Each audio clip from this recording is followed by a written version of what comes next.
find it helpful to bring in what von Hildebrand brings in, the passage from Genesis. Right.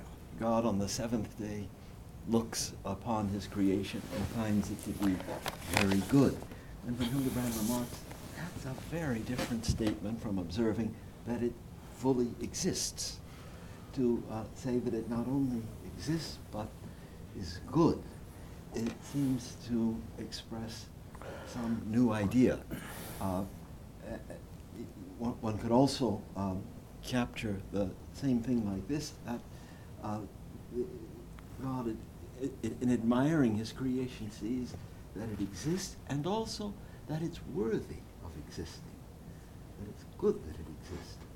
And my question is, when I have before my mind the difference between being and value, being and being worthy to be, do we really adequately capture that step into goodness and worthy to be by this note of appetibility?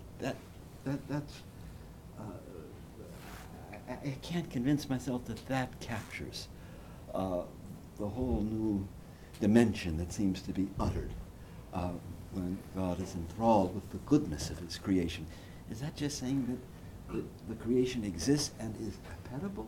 Well, now that we've got to go back and say appetibility comes from goodness, but the goodness is precisely something over and above being. Well, so I'm driven to. Does God put something into the created order when he does that? I mean, it's an act of the will, is it not? Yeah. That he says it's good. What I've made is good. He's acknowledging. Yeah, he's acknowledging a certain relationship between that which he made and his will, and that's what appetibility is also picking up.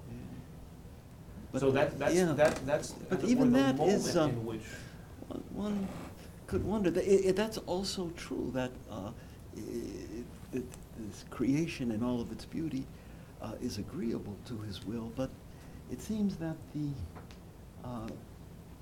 the creation is first of all something splendid and radiant, and therefore agreeable with God's will. Yeah. Therefore desirable to creatures.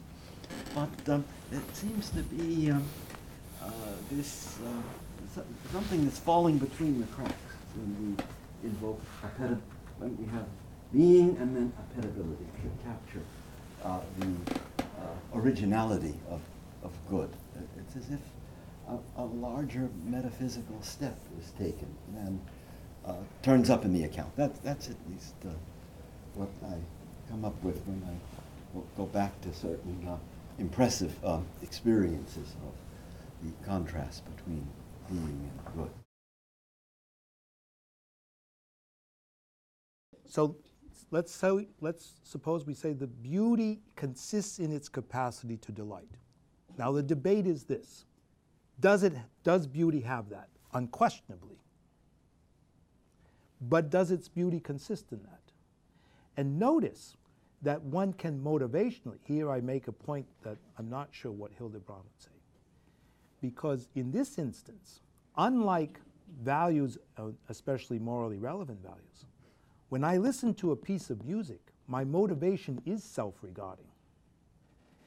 If I put on, I like to use the example of Glazanov's Seasons, The Fall, which I think is the most beautiful piece of music ever written.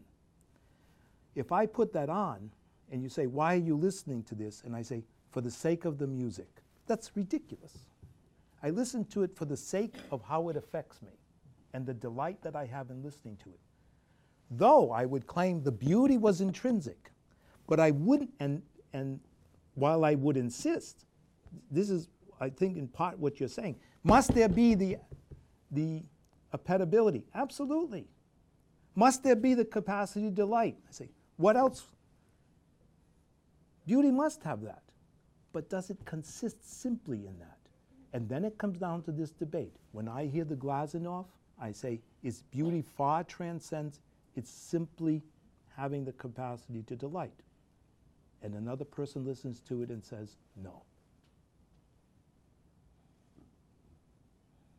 I think that's what Professor Crosby's getting at. Yeah. I take a certain experience of Colby, and someone doesn't see that. But I say, I make the phenomenological point. My experience of that piece by Glazunov certainly, essentially, intrinsically, necessarily has the element of delighting me. And I listen to it to be delighted. But I also claim in my experience, it's not merely the respect in which it can delight me. It delights me because it's beautiful. Its beauty doesn't consist in its capacity to delight. That's the debate.